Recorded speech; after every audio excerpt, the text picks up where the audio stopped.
భారం అనుకునే చోట భావాలు పంచుకోకు. దూరంగా నెట్టేసే చోట దగ్గరవ్వాలని ప్రయత్నించకు.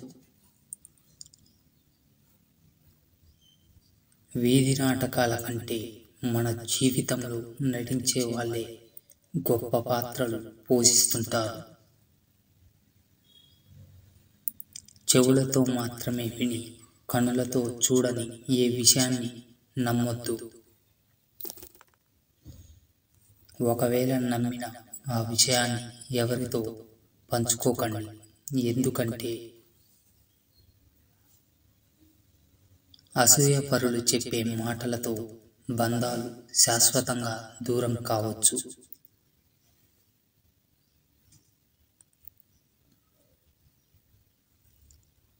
నీ కోసం ఏడ్చేవారుంటే నీ అదృష్టంగా భావించు. నిన్ను చూసి ఏడ్చేవారుంటే వారిలో లేని గొప్పతనం నీలో ఉందని సంతోషించు.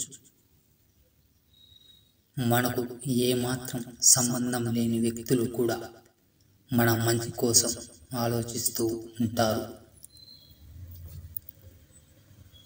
కానీ వారెవరో మనకి తెలియకపోవచ్చు. అలాగే మన గురించి అంతా తెలిసిన మన వాళ్ళే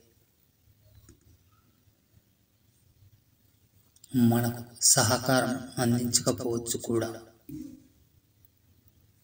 నవ్వించే పరిచయాలు కొన్ని, ఏడిపించే పరిచయాలు కొన్ని, విసిగించే పరిచయాలు మరికొన్ని, వికసించే పరిచయాలు కొన్ని, కానీ ఏదో ఒకటి నేర్పించే పరిచయాలే అన్ని. ఏ సంఘటన అయితే నిన్ను అతిగా గాయపరుస్తుందో అదే నీలో మార్పునకు బలమైన కారణం అవుతుంది.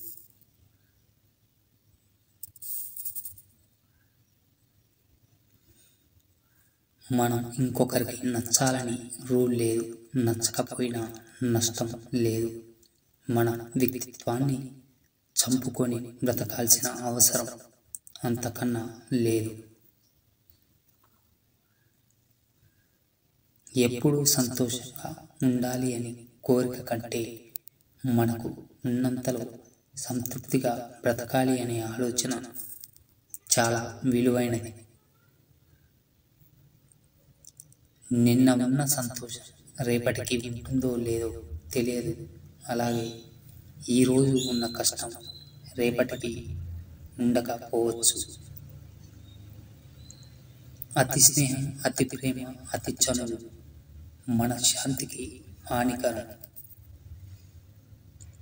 తెలివైన స్త్రీ తనకన్నా అందంగా ఉన్న చెప్పరు, తనలోని దాచుకుంటుంది. అది ఏ బంధమైన ఒకరిని ఇష్టపడిన విషయం ఎవరికి చెప్పదు.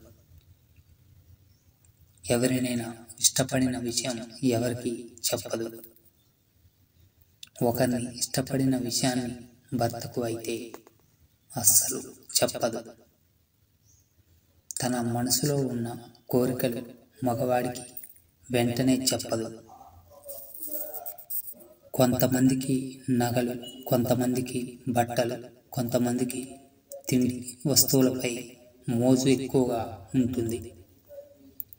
లైంగిక విషయాల గురించి, యుక్త వయసులో కలిగే ప్రేమ సంబంధాల గురించి పెళ్ళైన భర్తకు చెప్పరు. ఒక తెలివైన స్త్రీ తన ఆర్థిక విషయాల గురించి ఎవరికి చెప్పదు. తమ వ్యక్తిగత విషయాల గురించి కూడా మగవారికి చెప్పదు. ఆరోగ్య సమస్యలు కూడా ఇతరులతో పంచుకోరు. తాను తెలివైందని ఒప్పుకోరు. ఏ మగాడి దగ్గర అయినా తేడా వస్తే రహస్యాలను గోప్యంగా ఉంచుతారు. ఎందుకంటే అపనమ్మకం కలిగే అవకాశం ఉంటుంది. బంధం దెబ్బతింటుంది.